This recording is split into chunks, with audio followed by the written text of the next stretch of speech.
Hey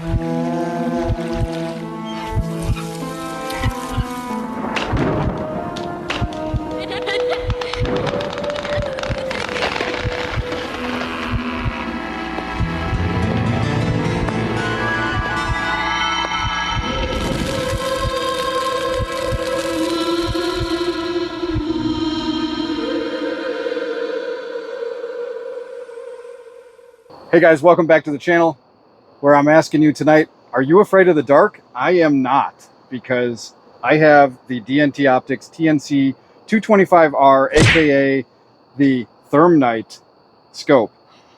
This is going to be part 3 of my Are You Afraid of the Dark series, where we're taking a look at various night scopes. And this one's pretty unique because it actually has a night vision optic and day vision optic on top. And then we've got the lower tube here is actually the thermal. And additionally on this thing, as if you could ask for more features, it's got a laser rangefinder on it, and it's also got a IR, which is adjustable and has multiple settings on it. On top, you'll find the user interface here. So we've got power and all your mode buttons. This here is the button for ranging with the laser rangefinder. And then this button here is to switch it from either the day or night optic to thermal. And I always have picture-in-picture on, which is that button right here. So you can actually have both on the screen at one time. If I flip this over onto the other side, we've got the data port there and a pick rail in case you want to mount another light or IR flashlight. And no unboxing with this video. I already did that in a previous video. So if you want to check that out, look a couple videos back in my catalog and you'll find that. But for this video, I want to get right into the shooting with this thing.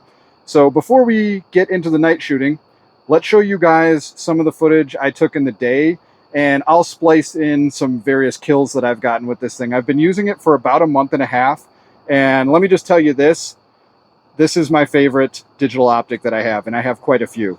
So let's go ahead, we'll roll the day footage, and then basically I've got the same targets that I was looking at in the day. I've got them still out there, so we'll look at them at night and splice in a few kills here and there. So let's get into it.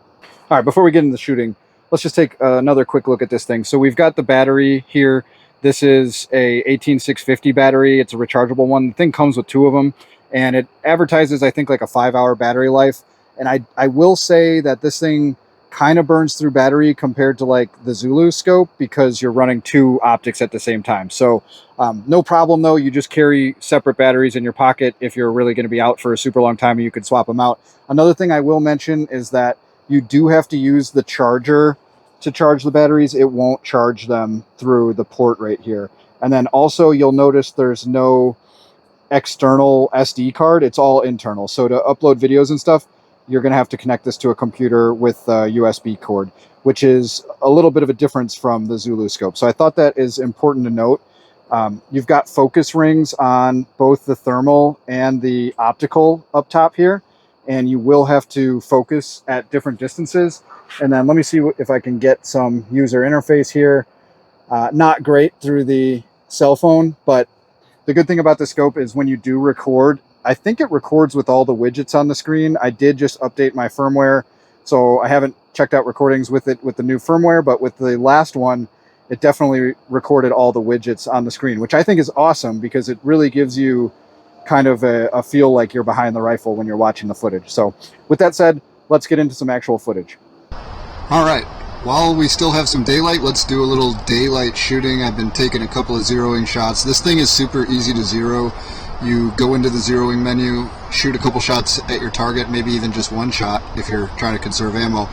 And you can press the power button to freeze the reticle, and then you just simply move the reticle to where the impact hits. So let's just see if we're on real quick. We'll go for this target here. And you can see the recording should be picking up all my widgets, but you can see the gyroscope on the left there, and I'm going to try to make it as close to 0 as possible. Okay, so that was pretty good. I'm happy with that. I'm shooting the FX hybrids at 945 FPS. So let's do this. We'll zoom out a bit. So that target is at 25 yards. I'll go through the magnification range. So that's 1, 2, 3, 4, 5, 6, and that's 20 times magnification right there. So you have 6 clicks, and then going backwards. So that's 20 times, 17.5 times, 15 times, 12.5, 10, 7.5, 5, and that is the lowest magnification. So with the scope, you do have to adjust the focus on it. So that target right there is at 50 yards. Let's try and get a nice focus on it. And my laser's hitting a little bit below, I think, the crosshair, but let's just see how it puts the reticle right on it, and we should be able to hit it. And by the way, there is gale force winds. I don't know if you noticed that. Hurricane Helene is going on, and it is like in the bottom of my state right now, so way inland from where it came ashore in Florida, I guess. But alright, let's see if we can hit the 50-yard target with the holdover. Okay, nailed it. And I have a 100-yard target out there, which I was just standing out there, and that wind was basically blowing my body over. But we'll zoom in a bit. There's no hits on that. It is a piece of grass in front of it that might look like a hit. But you could see extreme winds. I'll try to get this thing as focused as possible. So that looks about good. Now, of course, when you go into the higher magnifications, you're going to lose granularity on the image quality, like any digital scope. Let's go ahead, we'll laser that.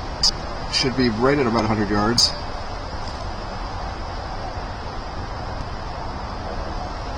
.97 yards, alright.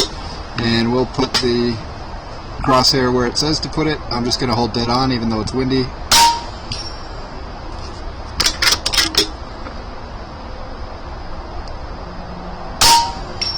Alright, very nice. I might be a little off to the left with my 0, which probably is helping in this wind. I'll shoot one more at it. Wow, dead center. Okay, so definitely the ballistics works very well. Let me zoom back out. Now I do have my 150-yard target. I stealthily painted it FDE, but you can see it right there. See where my crosshairs are? That's the target. I'll put them down a little bit so you can see it. Let's go ahead and laser that. Alright, 150 yards, perfect. And I'm going to try to shoot this in this gale force wind. It might take me a couple shots, but let's see. I'll hold a little off to the left. Nailed it. So the ballistics definitely works pretty well. Can I do it twice in a row? No, of course not. Try one more. Nailed it. So that's what it looks like at 150. Actually, I didn't even refocus, so let's see, can I get it in better focus? Well, that's pretty good, I would say, right about there. So I didn't want this portion of the video to take too long because this is really all about shooting at night, but you can see it's got a really good image quality. Alright, so I got a squirrel about 20 yards away or so, and this is without the picture-in-picture on. Let me turn the picture-in-picture on so you can see what that looks like. And I'm in night mode, so I'm going to have to correct that. Alright, turn it into day mode. And do a little focus adjustment here. Oh, that's pretty crisp and nice. And we'll zoom out a little bit. So that's how I like it in the day, is to just have the regular optical looking at them and then the picture-in-picture with thermal, because you can be scanning around with this thing and maybe not notice it in the optical, but in that mode, that thermal mode, I like that color palette that I have on there. It is impossible for you to not see a squirrel. So I'll tell you what, actually, he's giving me a nice safe backstop, isn't he? Alright, so that's actually perfect. Now, I'm in the shadow and it's a dark, rainy day, so I can't really see with the optical. So let's see if we can trust the thermal. And I better range him because he's up in a tree. And he does have a stick in front of him, right there. Got him. Alright, we got a chipper right at 27 yards.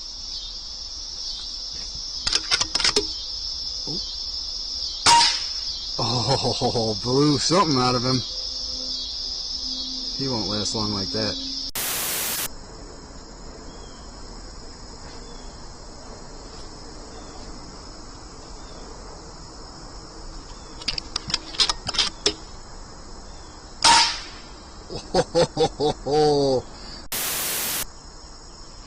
Alright, we got a chipper's head.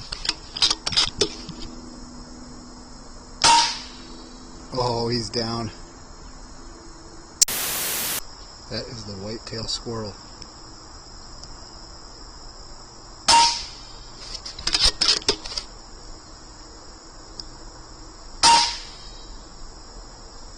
Finally. I've been after him for a while. Tango down.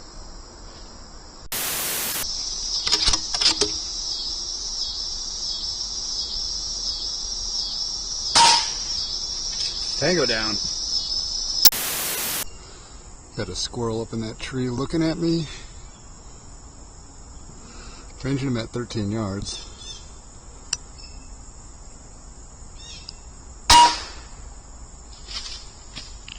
Tango down. And there is a chipper right there. So we're going to range him at 11 yards and let him have it. Let me open my thermal flap and you guys will be able to see him somewhat in thermal. It's very close range and it's in direct sunlight, so see if I can focus him up a little bit. But yeah, this guy doesn't even know I'm looking at him. Oh, and he is gone like the wind with the holdover perfectly on his face. See ya! Alright, I'm about 100 yards away, and look at this. Buck number 1 in the long grass. Oh, where'd the other one go? Come on. Oh, he's on the move. Oh, are we gonna have a buck fight? Look at that, 2 bucks right in the same frame. Big ones too. Golly. Ooh, look, he's going over to him. Fight! They're like 10, 20 feet apart. You can just see their huge racks.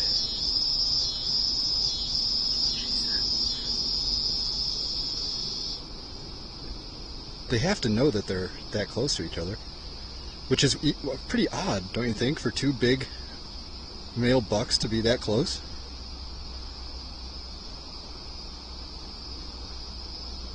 That is cool, dude. I would never be able to see them without this. I mean, look at the daytime camera. I can't even see it. They're just buried in the long grass. Crazy. Alright, let's listen to the crosshairs. Tango down.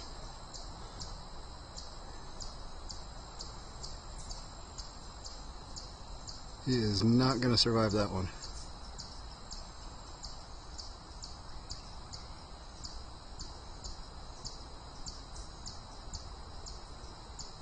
Just hanging there dead. Oh, maybe not.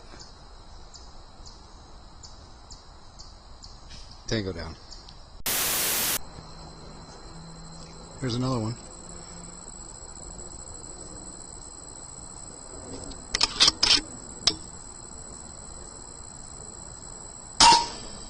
Tango down.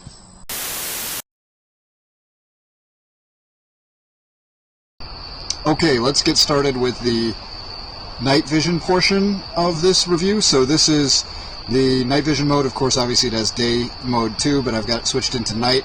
This is with 0 IR, and it is super dark. So that's at 25 yards. We can laser it. Alright, so 25 yards, no problem. Take that off for now. We'll cycle through the IR modes here. So that's setting 1. You can see it in the upper right hand corner. Setting 2, 3, 4, and 5 are the brightest. I think all we really need is setting 1, honestly. And the IR is zoomable, so if I play with that a little bit here, we can really focus it in if I wanted, but we're going to wash out the image. So that's fully backed out. So I'm going to fully back it out. So that's 25 yards. Let's take a look at some of the other targets here. Okay, so that one is 51 yards. And you know what? While we're here, let's just shoot that. Very nice. And the one behind it, that's that same diamond that we looked at earlier. Might be like 53 yards or so.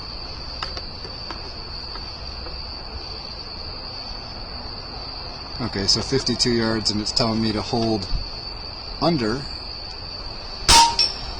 Nailed it. Okay, very good. So I actually didn't even need to adjust the focus. I wonder what happens if I do. Okay, we can get it very crisp there. Let's zoom in a little bit to that one. And if I zoom all the way in, I'm getting a pretty clean image of that actually at 52 yards. I'll go ahead and load a new mag here. And we'll shoot that thing one more time. How about that? Smack. So we'll zoom back.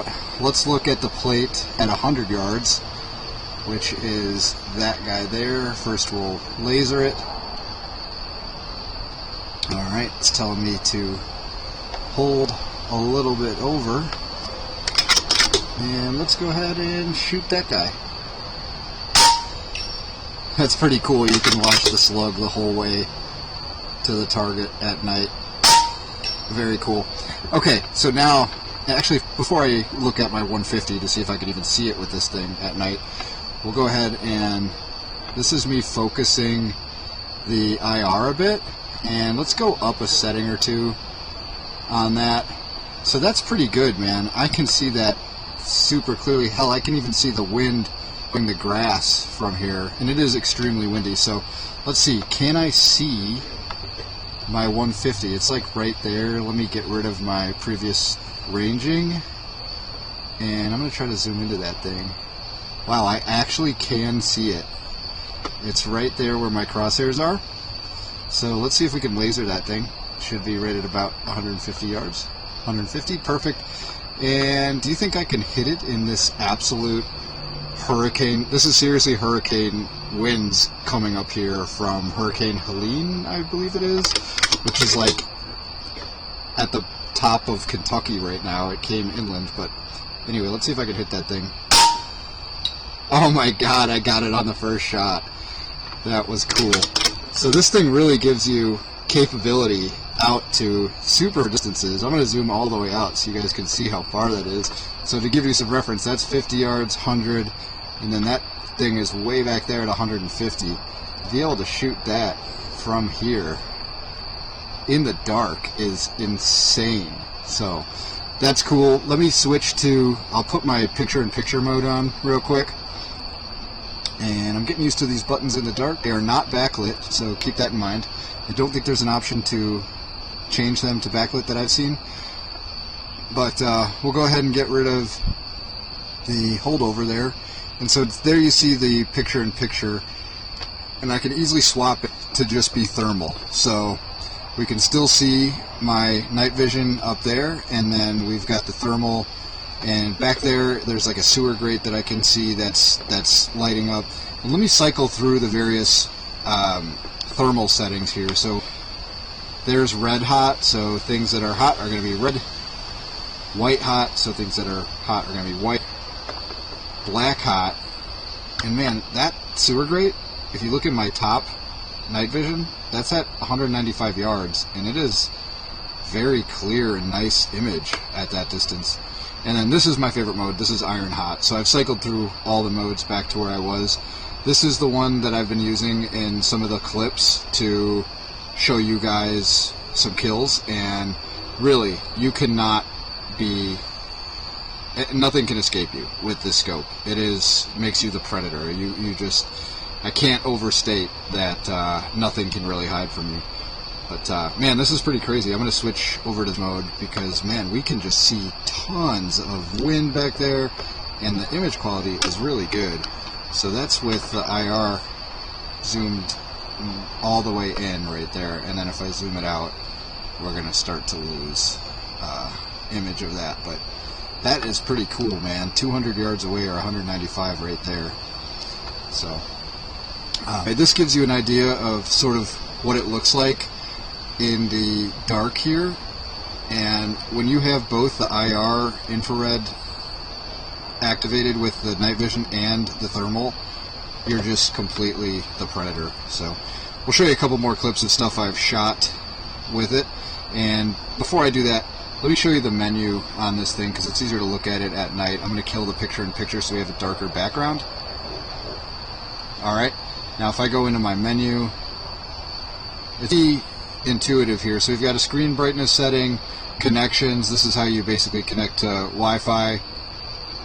We've got the zeroing function, so if we go into there, you can basically choose between thermal imaging there, and then this will give you, where it says A that I've got highlighted right there, that will give you all the different profiles. I think there's 6 or 7 of them that you can put, and then here's your coordinates for where the X and Y are your coordinates for where the crosshair is, and you can choose your reticle style, so that's cool. If I sort of digital, same thing, and then we've got different coordinates for where that's set up. So I'm going to press the left button to exit without saving because I don't want to alter anything, and then we can go through the remaining options here. So dual mode, this is basically to say, do you want to be able to switch from digital to thermal and have them both on, or do you want to stick to just one or the other? And I think if you do stick to one or the other, you'll save a little bit of batteries. Alright, so this is really an important feature right here. So this is your ballistic calculator. You can go in here and so you have some options where for this one you can basically turn it on or off. Obviously we want it on. And then your settings, you're going to have a bunch of different profiles. You can have, let's just go through them. So A, B, C, D, E, and that's it. So all of those profiles. For this one, I've got the FX hybrids shooting at about 950, and as you saw, it was dead on out to 150 yards, which is pretty impressive. So we're going to go, oops, I just changed it to B. We're going to go back. I guess I have to cycle all the way through. Okay, so we'll keep it on that one. Aiming method, you can actually choose holdover or dial in. I've got it on holdover because I like to see that holdover, but dial will actually like center it up on the crosshair. So if you prefer that, you can do that. I'm going to keep it on holdover, and then we'll go to the next thing here. So image enhancement, I always go enhanced, and there's an option for thermal enhanced as well. So I do that. There's the thermal one. I always have it on enhanced. I think it gives you a little bit better picture. We've got the thermal image settings, so you can adjust the palettes, which I showed you. Contrast, brightness, sharpness, and hotspot tracking. I've got it pretty optimized to where I think it's good right now, and I'm using mostly the stock settings. It also has recoil activated recording, so for this one you're able to have, you know, if you have this on a firearm, you would be able to shoot and the recoil of the rifle would activate it. But since this is an air gun, I've just got it in manual mode. So for you air gun shooters out there, keep it in manual mode. That seems to work the best. We have sound on or off, pretty self-explanatory. Function settings, there's a bunch of standard function settings in there. And then we have system settings. So there's stuff in here like formatting your card and looking at which firmware you have and things like that. So quite a lot of settings in here and a ton of functionality with this scope. Now that I've showed you the footage at night, let's go ahead and show a couple more clips of things we've shot with this thing and some wildlife footage, and then we'll go into a conclusion, final thoughts.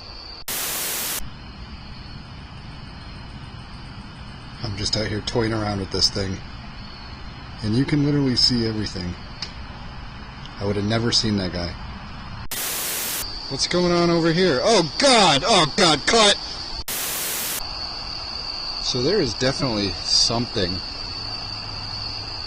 up in this tree, and we would have never seen this without this scope. Wow, there is definitely several things in that tree. I wonder if I might be being stalked by the predator, because I have no idea what that is. I'm going to try to get closer and see what I can see here. What is it?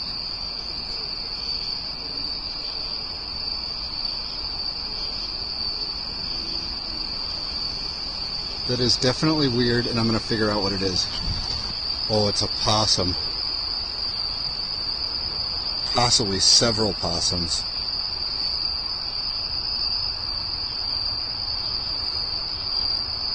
Yeah, I'm pretty sure that's several possums. Let's use the tools available to us. Okay, I see the eyes. Alright, thermal's going to be the better option here. I'm hesitant to shoot at that. I'm pretty sure it's a possum. Alright, we have got some raccoons. Raccoons are a problem. Yep, 100% raccoons, Tim.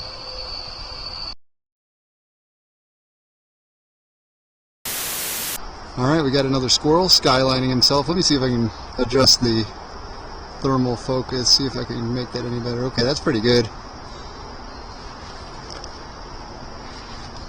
And I'm going to go ahead and squat down. We'll laser him. And he is at 19 yards.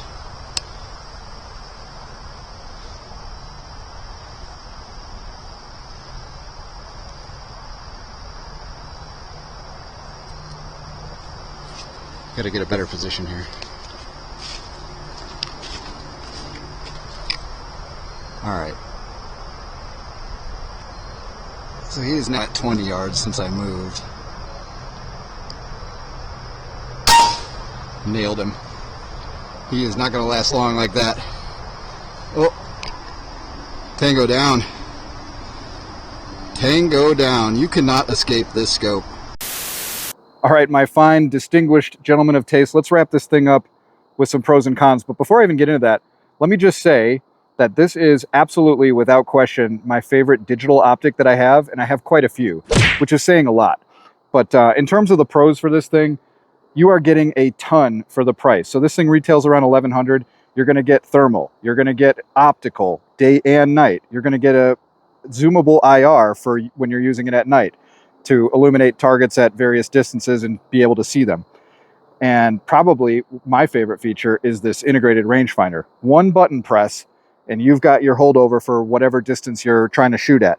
So as a hunter, that's going to save you pulling out a separate rangefinder, finding your target, ranging it, looking at a dope card. Okay, like that takes time. With this, boom, one button, you're on and shoot. So it is kind of like cheating, and I have killed a lot of stuff with this scope in the last month and a half, including a chupacabra. Yes, an actual chupacabra. In reality, it was a super mangy coyote pup, and I honestly did him a favor by shooting him. So I'll put up a picture of him, but I only was able to spot him via thermal, and then I used this to get him. So really excellent scope. You're going to see things that you would never see with a normal scope, and it definitely turns you into the predator.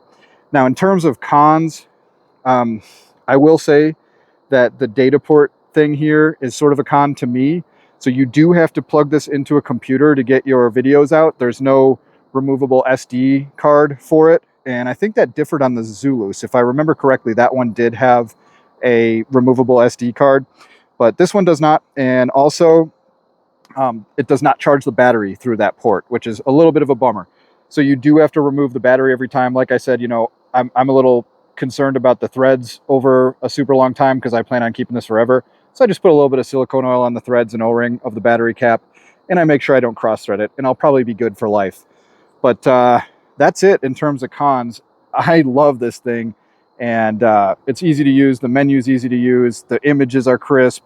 And even though this is a lower resolution than my Thor 4 thermal scope from ATN, the actual sensor itself is much bigger. And I'm no thermal expert, but I feel like it makes it so that I can identify targets like animals a lot more accurately than I can with my ATN scope, even though the ATN scope has the higher resolution. So I feel like I get a better image out of this thing. Also, the form factor on my ATN, I have a cantilever mount, so it actually blocks the standard full-size 13-round 30 cal magazines for this thing because they go in right there and it blocks it. Since this thing sits further back, you don't have to worry about that. So no more having to use these little 8-rounders. I can obviously use a full capacity magazine, which is nice. So if you're using this on an air gun, just know that it doesn't block the mag well, which is a plus. So overall, the DNT guys, super nice crew, very attentive to all the questions I had, and believe me, I had many. I'm sure they'll be the same way to you. And they just came out with a new optical scope. I believe it's called the One, and it has like 35 magnification. It's very powerful scope. So check that out. I'll leave links for this bad boy and any of the other DNT stuff in the description and comments. And while I'm on the topic of links, If you guys are using my Amazon links to do your shopping, God bless you. You're really helping the channel. We are totally non-monetized. So the only way that I monetize the channel is by Amazon affiliate links. So you don't even have to buy the thing that's in the link. If you simply just click in through any of my links in any of my videos in the description and comments, that will be an affiliate link. Do your regular shopping, whatever on earth you want to buy. And I see a tiny sliver of that. So that really helps the channel. Thank you guys so much for doing that. But in any case, I hope this video was helpful. Thanks for sticking around to the end. And we will catch you on the next one, which is coming soon. And it will be another Are You Afraid of the Dark Part 4. I don't know if it's going to beat this thing, though. But anyway, peace, guys.